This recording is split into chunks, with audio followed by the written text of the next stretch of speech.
This video is going to show you Soul Grandmaster Nightfall getting Platinum rank this week for Exodus Crash on a Warlock, as I've neglected Warlock lately, so I want to play a little bit more Warlock.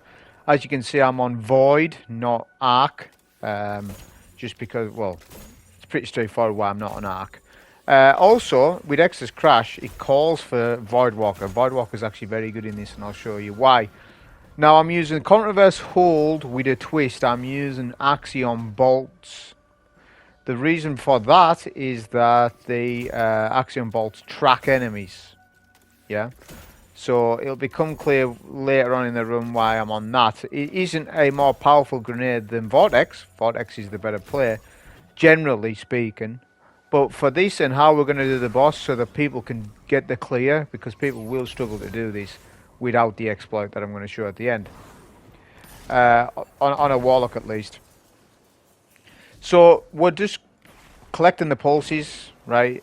Just clear out the ads that I've cleared. You don't need to clear out them all, but you do need to clear out some of them to get past, because they will snipe you down if you try and skip all enemies without invisibility. So make sure that you do take out some of them, especially the vehicles, the dregs on the vehicles, because they wreck.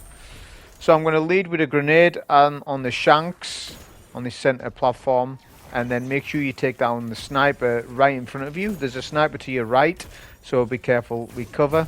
There's actually a good place to stand for this if you want, to the left, like it's behind me. If you're interested, I can tell you where that is, but for the most part I don't think you need to stand there, but you can. It's where you can stand from range and deal damage to all the enemies. So the dreg has pushed us, which melts the one on the vehicle, on the Sparrow. It's just a case of if you can crit, if you can get the damage on the dreg rather than the vehicle, you'll one-shot the dreg. Yeah. Just try and hit the dreg, I guess. But don't, as I say, confront the vehicle too much. So we'll just take out the remainder of these ads. Do not analyze all data. So obviously we're on the second set of pulse waves. Don't analyze all data. This is a tip for you to spawn kill enemies on the next wave, because they don't spawn up until you collect all the pulses. But there's already some ads up there, right? So we're going to do a little bit of optimization here. So don't, as I say, take out all the waves, the pulses. Don't pick them up yet. Clear out all the enemies. There's generally not a Vandal up here. There's the Marauders, a Shank. But there's generally not a Vandal. I don't know where the Vandals came from. But anyways, you can take out all these invisible Marauders because they will melt. One melee off them will actually get you less than half HP. And that's with double arc resist at 100% resilience.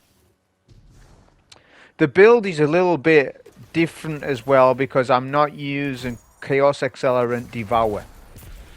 Sorry, I am using Chaos Accelerant. It's Devour that I'm not on the aspects. So this is, which I'll talk about in a minute. This is the bit I'm on about, right? Just make sure that you pick up all the pulses behind. So I've missed one here. And you want to save one up top, because the timer will start as you pick that last analyze up. Make sure you got a super. Make sure you got a grenade and even a healing, just in case things don't go your way. And then just sparrow up the hill. Jump off quickly. The quicker you do this, the better it is. Get a grenade in, and then a Nova, and that will take out everything. If you've done the execution properly, it'll take out everything. Really simple, because the more time that goes on, the more time the Shanks spread out, the Vandals spread out, and we killed the invisible Marauders on the previous phase, so it makes the whole thing easier. So make sure you do it like this. Very easy to do it. So talk about the build just a little bit, right? I am going to miss out on some gameplay commentary here, but it's important to talk about it. So for this build, it's Child of the Old Gods as opposed to Devour. So I've went Curse Accelerant, Child of the Old Gods. But notice I haven't used the fragment Echo of Undermining. Why? Echo of Undermining is amazing, one of the best fragments in the game for Void. But because I'm not using a decent nade anyways, I'm using this nade for a very specific section, the Axion Bolts, because of how we do the boss. I didn't feel as though I need the Echo of Undermining. In other words, I need the stats instead. Because if you didn't know, Echo of Undermining destroys builds. It's minus 20 discipline, which I think is a little bit harsh. It should be probably minus 10. It sort of destroys your stats. So you've went from like a tier 10 to tier 8. And that's a big difference because Axion Bolts are a high cooldown. They're on a higher cooldown than Vortex, even though they're a worse grenade. Well, technically a worse grenade, but they're actually still very good. So I needed all the stat points. I ran this at tier 8 discipline, didn't like it. It was taking far too long to get my grenade back, and I didn't like that. So I opted to take off Echo of Undermining off, but here's the kicker. I don't need Echo of Undermining. I realised this pretty quickly because Child of the Old Gods weakens enemies anyways. Now, what is the enemy types that I want to weaken? Well, it's champions and the boss. Champions and the boss and the tank. That is all I want to weaken. I don't need to weaken red bar enemies. So Child of the Old Gods is going to do that for me because when I pop a Healing Rift, it's the little void thing's going to fly over to the enemy and weaken them longer than what a grenade would weaken them, even like Contraverse Vortex. This only works if you don't need Devour, and you don't need Devour in this because everything's took step by step. Seriously, you don't need Devour in this. What you do need is good stat points. It's more important, especially at the boss fight and stuff, because you can take everything step by step, which obviously I'll cover, right? So just notice my stats, as I say, are geared towards stat points, not so much build crafting. Like the Echo of Leeching, it's for melees. Obviously that doesn't really help us that much. I mean, it does a little bit, but it's the plus 10 resilience it gives you, you see, which means I can put more stat points into recovery or discipline. Because you do want definitely a high recovery rate as well. So I had a tier 8 recov, tier 10 discipline, tier 10 resilience. That's the most important thing. Child of the Old Gods will do everything for you. It's a 2-in-1 fragment. I really like Child of the Old Gods. I don't know why when it first came out I didn't use it more. Probably should have done. It's just that Devour is generally best in slot for things like where you do an ag clear on low end stuff, mid game stuff, or if it's something where you really need to survive. But if you're taking something slowly, like in an activity like this, you don't need the Devour.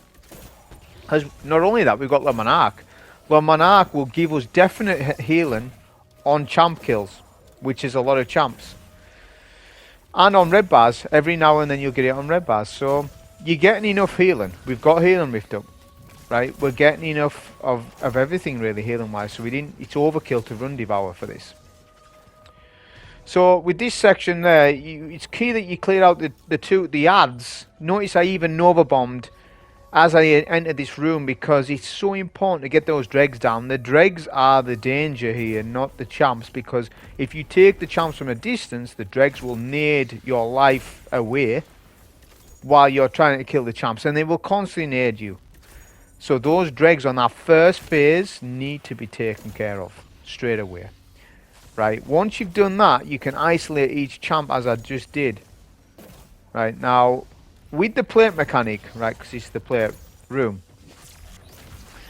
the best and easiest way of doing it, not the quickest, but the easiest way of doing this thing is just to take the plate bit by bit, percentage by percentage, because the ads are based on how much percentage you've captured on the plate. So let's think of it like this: from 0 to 50%, you've got your phases, right? It's all overloads. Then at 50% progress, it's 2 barriers. Then when you take one of the barriers out, there's 3 overloads. That'll be where people will die, because they won't understand how to deal with those overloads, especially solo wise. Which that's what I'll, as I say, focus on when we get to that part. So as you can see, I'm just stepping on, play, on, off, right, like that, so I can deal with the barriers. Because if you do that, you will get 2 overloads at once, right? Now, that isn't a problem with Le Monarque. You can easily deal with that. I could have easily dealt with that like that. But people are going to copy this run. So I don't want them making it harder for themselves when it doesn't need to be. So, because what you need to realise is when there's 2 overloads, the AI of both overloads changes significantly, that they push. One pushes, one stays back. Yeah? If it's 3 overloads, they all push.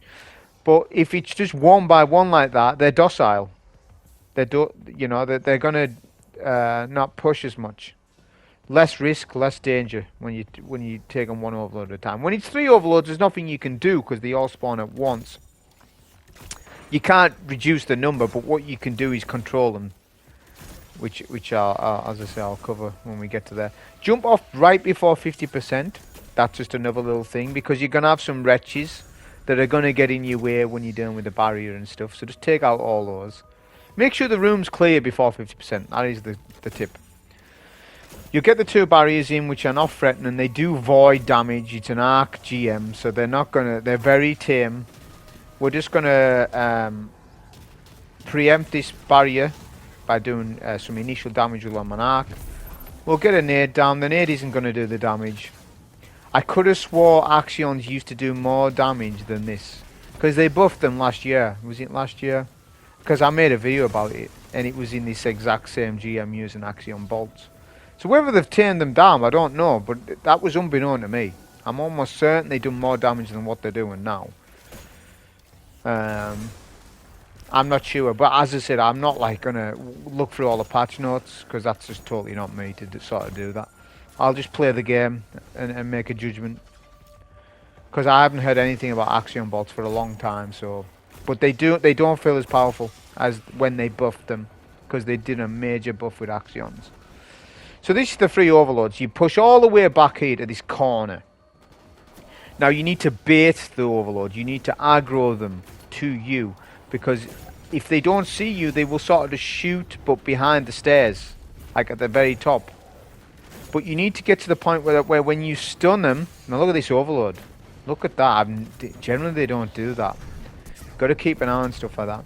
Whenever you use your Nova Bomb, there's a high chance that your Nova Bomb will be shot down. Because in Grandmaster content, ads have a higher AI and are more likely to shoot your Nova down. The best use of a Nova is when an Overlord's stunned. And when the other 2 Overlords have low visibility on you. Even then, I think they shot down that Nova I just threw. Another thing is the distance. Try and close it. I know it's hard, but try and close the distance between you and the target when you Nova. Like when it's champs like that, because they just shoot it down. I actually done a little bit of testing with it earlier. And they'll just shoot it down, especially unstunned overlords. Or like stunned overlords, but they're not in the staggered phase, right? They'll still shoot it down. So you've got to have a good timing with the Nova. So now it's just the barrier again. They're just tame. We'll use our Child of the Old Gods to debuff. Like I said, we haven't got debuff via our grenade. We're using a scout rifle with full auto retrofit. It's not a joke. They're actually nice to use on barriers with full auto. You lose damage because you're not using major spec, but seriously, do you really need major spec? You don't need major spec. Barrier shields now. I mean, you do on certain things. Generally, I run major spec on primaries. Yeah. But it doesn't matter if I don't, if you get me. It really doesn't. Because barrier shields, if you remember, got nerfed a long time ago. They used to be so tanky that people had to use Ariana's Vow. This was way before Arbalest, by the way. Way before all that time. They had to use Ariana's Vow to deal with barriers solo. You couldn't do it otherwise. You would struggle. You'd really struggle otherwise. This is way back when, Shadowkeep days. Seriously, nowadays, barrier shields go down fast, whatever weapon you use. You know, that's why people aren't using snipers, really. Even though snipers are really good, they're good to use and stuff like that. But they demolish build crafting because it's 6 or 7 energy just to put that mod in. It's too high of a cost. Destroys build crafting. Why? Like, if they want people to use barrier sniper, why is it 7 energy? 6 energy, whatever. It should be 1 or 2. Overload machine guns 1. So why is it overload machine guns 1 and barriers 6? If anything, I would swap those 2 around. Because technically you've got a heavy weapon that can stun overloads. And overloads are the most difficult. So, I mean, I don't know. You know, that's why people aren't really using barrier sniper. Not to say that the barrier sniper is bad. It's not. It's really good. It's really good that we've got it. I'm happy they've done it. I'm just telling you why people aren't using it so much. So again, we're just doing the same philosophy of taking bit by bit with the percentage. Obviously, these solar shields, these unmatched shields, right? These are the hardest shields that you're going to have to deal with in the entire thing. There's no other match game shields at all.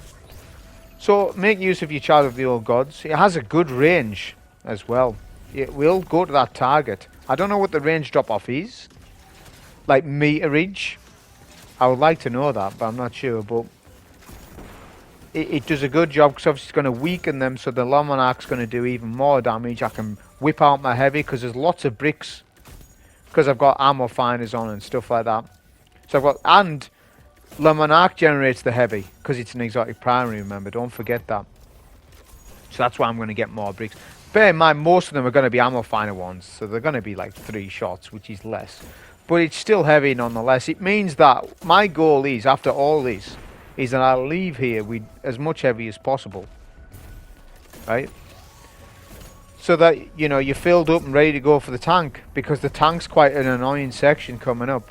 So when you're doing this solo stuff, you've got to sort of have the bigger picture perspective of what are you going to be dealing with later. A lot of people are very small-minded, one-dimensional. It's just like, oh, I need to spam this heavy right now to get this clear.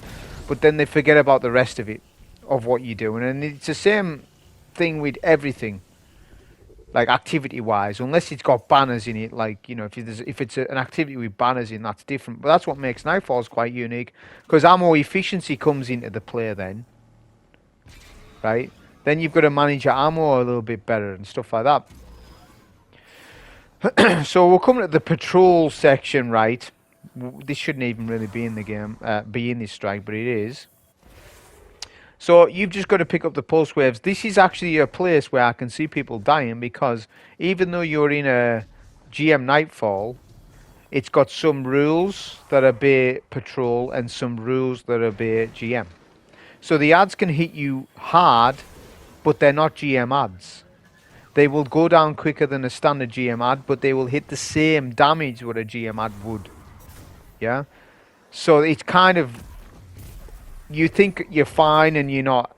Some dreg on a sparrow comes round and does a run by shooting on you and you die.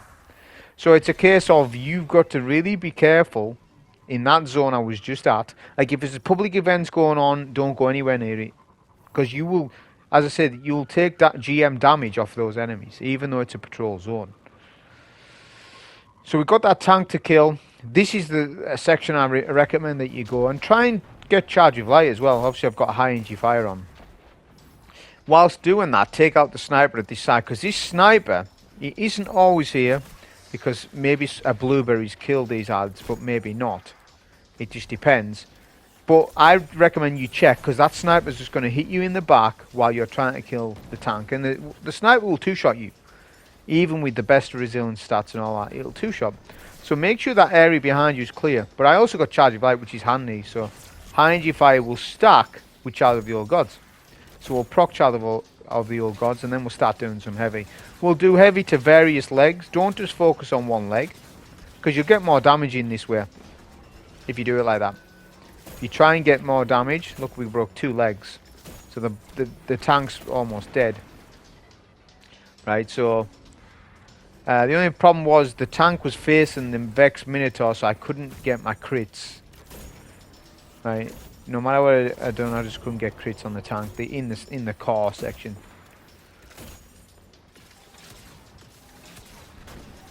We'll break another leg. The tank's just about dead. Don't be frightened to waste some heavy. I would suggest 10, 11 shots maximum. Don't waste all 20 shots though, because there's a chance you might not get heavy in the next room, which means you are entering the boss with 0 heavy, which isn't a problem, so to speak, but it's just nice to have heavy going to the boss, right? I don't think you need max, but you definitely want some. Because it'll be a bit annoying to go there with 0 heavy. I was waiting for the tank to despawn, because actually tanks do drop ammo, but sometimes you can't see the ammo until they despawn. But I wasn't having it. I didn't have the patience to wait for the tank to despawn. So I just took my chances for the next room, because I should probably get heavy, at least off the champ. If I get a kill with Le Monarque, there's a high chance I might get a brick. It might be ammo finder, but at least it's something.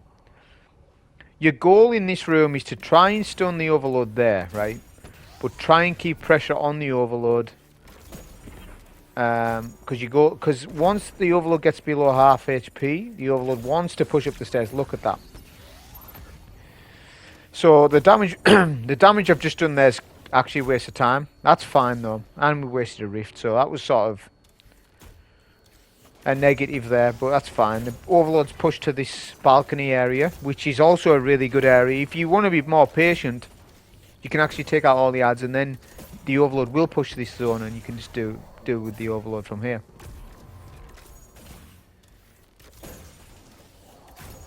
We'll use our grenade. We'll use our healing rift. Obviously, the grenade hasn't shone right so far, has it? Well, this is where it really helps out, and it depends on how you're doing the boss. If you're an absolute champ and you're going to not cheese it, then fair play to you, right? Not that, you know, people can't. Obviously, you can, but I would recommend Arc Titan if you're going to do that, or some other setup. But I still want to show this off for people who maybe couldn't do this, but can. The fact that this is still in the game, this exploit. We're just going to do the little skip here. We get sniped, but that's fine. As long as your timing's on, you shouldn't die there. So this is how this exploit works for the boss, right? Which has been out a long time here, mind you. It's not just magically came out today. We'll take out all the shanks, apart from one. That's your first step. Step 2 is have your boots touch the arena. That is a step. If you don't do that, it won't work. Make sure that you've actually touched the arena, but leave the shank alive. Now that wasn't me. I actually have stick drift from my controller. I've got a problem with the controller at the minute, which I'm going to take back to the stalks. It's stick drift. I'm sure you know if you're a console player what that is. So this is how you do the jumps. You need to really make sure that you go up the ring of that entrance sort of thing to get more height, and that's just sort of how you make it, how you make the jump. You've got as much time as you want to do that, providing the shank is still alive. I actually made a video about this independently, specifically about this. So if you wanted to see that, then I've got that. But it's basically only as you see it on screen how that works. So the whole arena is no turn back zone above at my level, apart from this box. So you can stand on it and deal damage to the boss and etc. Right? But the biggest thing about this is there's a big disadvantage to staying up here, to doing this, is that the ads will hide. So your ad management needs to be on point. Like you literally want to be counting how many ads you're missing. So you notice every time the boss sort of goes invis, that's a phase of enemies. You need to have a nade ready, use Nova as they're coming out, and try and get as many ads. Your goal is to deal with the ads, not the boss, really. So you're just primarying the boss, but as soon as that boss goes invis and makes that audio cue, you need to face your attention to middle. Now maybe I done my nade too soon there. That was unfortunate, just a little too soon, a little too eager. But we'll Nova in middle, and we just want to take out all the enemies, the wretches and all that stuff, because all that stuff's a problem to you later on. Because what you need to understand is, when the boss is alive, the enemies are aggroed. They want to face you. When the boss is not there, the enemies do not want to face you. They de-aggro. They are threatened. There's a threat level of enemies in the game, which is a big problem when you're standing up here, because you can't see where the enemies are. I mean, you know that they're below this box, yeah? But it's how do you kill them without falling off? You can sort of jump up and down on the box, but there's a high chance of dying. And I've got stick drift, so I'm not today chancing that, because I can fall off just because of stick drift.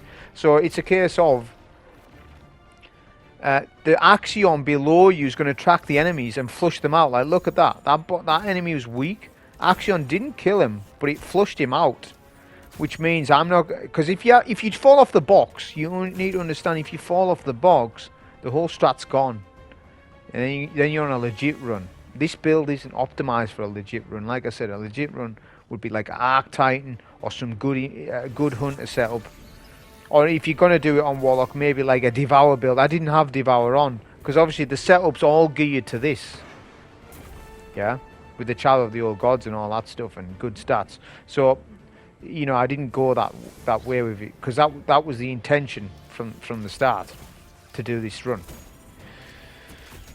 But every time ads come out, that is your focus. Don't worry about the boss. The boss can't kill you. Very, very low chance of the boss killing us. Just make some minor adjustments on the box if the boss starts hitting you heavily.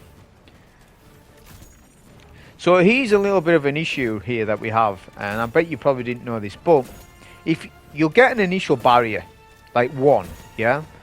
Now, to trigger the next phase, you need to damage the boss, but the barrier's making the boss immune. I was trying to get the champ away from the boss, right? So that we can sort of not do what's going to happen. Because what's going to happen is if I kill this barrier, we're going to get another 2. Whereas if I don't kill the barrier but damage the boss, I'll only get another 1. So I'm actually killing 3 barriers, and I should only be killing 2. But I'm having to do that because the champ's being quiet. He isn't playing the game at the minute. He's not being cooperative with me. So I'm having to kill this barrier, an extra barrier, because of this. But I would recommend doing it. It's not that much of a problem to you, I suppose.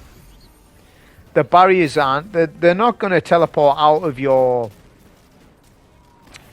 line of sight. So it isn't that much of a problem. It's just a pain that you have to take. Because you'll see in the next phase, I'll get another 2 barriers. But if I'd actually just dealt damage to the boss, I would have only just got another 1. But that's fine, because the threat here isn't the boss, isn't the champs. It's the enemies below. It's the fear of falling off. It's the fear of not killing enough enemies, and then you've got to micromanage them all and try and seek them out. That's what you don't want. You ad management on this is key. It just makes it easier because the next phase won't start if there's enemies alive. Yes?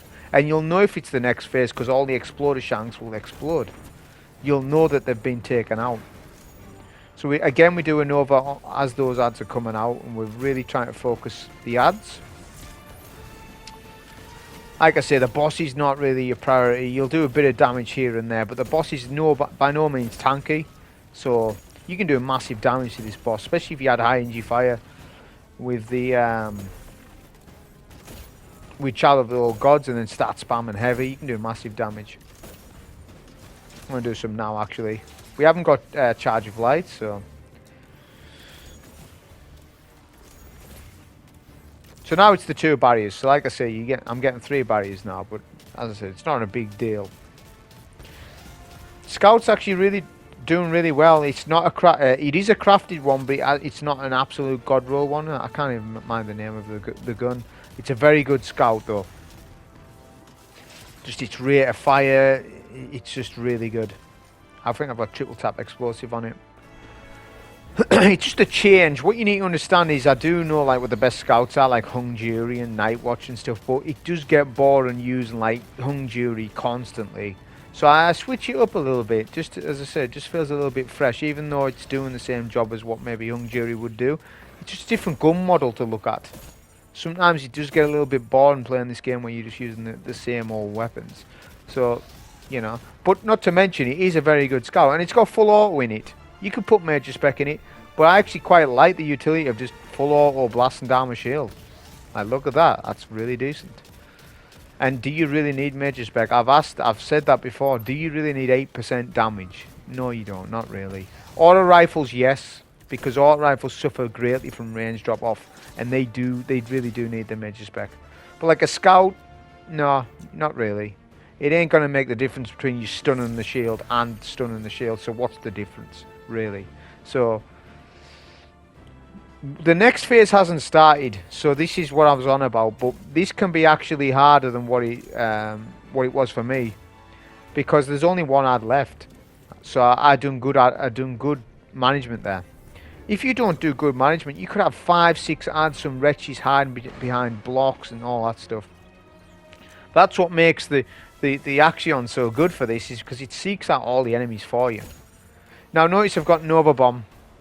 Keep hold of it, and you're going to use it in a minute, because on phase 3 there's a lot of invisible marauders, but I know for a fact that they always are underneath where you are, but you have to give them like 10-20 seconds to get together, huddle up, and then you can jump up, do a Nova. The Nova will track all the enemies and it'll clear out all the marauders, because those marauders, if you fall off and have to deal with them, they're quite deadly. They do massive damage, even though they're solar. So I'm doing a tester grenade. I recommend you do that before you jump down, because on phase 3 that's it now. After the invisible marauders, do a tester grenade. If your Axion is not tracking anything, all the enemies are killed. Take out all the shanks, because you need map control. because they control the map. So it's crucial that you do that as well. And then the map is just you and the boss, right, after this. So yeah, we're good. So now we can jump down. Now, obviously the boss is melee ranged now. It's not ranged at all. Right, it doesn't. It's changed. But we can use it to our advantage by using a box. Another box, yeah. Not up there, but down here. It's taken advantage of the melee boss. Right, because that's what it's turned into now. So we can stand up here, we can debuff the boss, and then do our grenades and do heavy. Because we're using a precision weapon, so it's a nightmare getting crits. But if you're up here, it's not so bad. Right, it's not so bad. So that's why I actually like doing damage from here. The boss can kind of melee you. You've got to really pay attention to your health. But it's not too risky. Seriously. I'm going to pick up some heavy. The boss is actually de-aggroed, if you notice. He was standing behind a pillar, so we'll aggro him and then stand on our box again. You can just do this where you jump over his head. It's really up to you. You can just do this all day. You know, bow shot, jump over his head. But that's pretty slow. I didn't want to do that. So we'll stand up here. Boss is actually stun locked, if you've seen that. So it's actually a really good place to stand. And that was the solo GM for X's Crash on Voidwalker. I hope you enjoy. Thank you.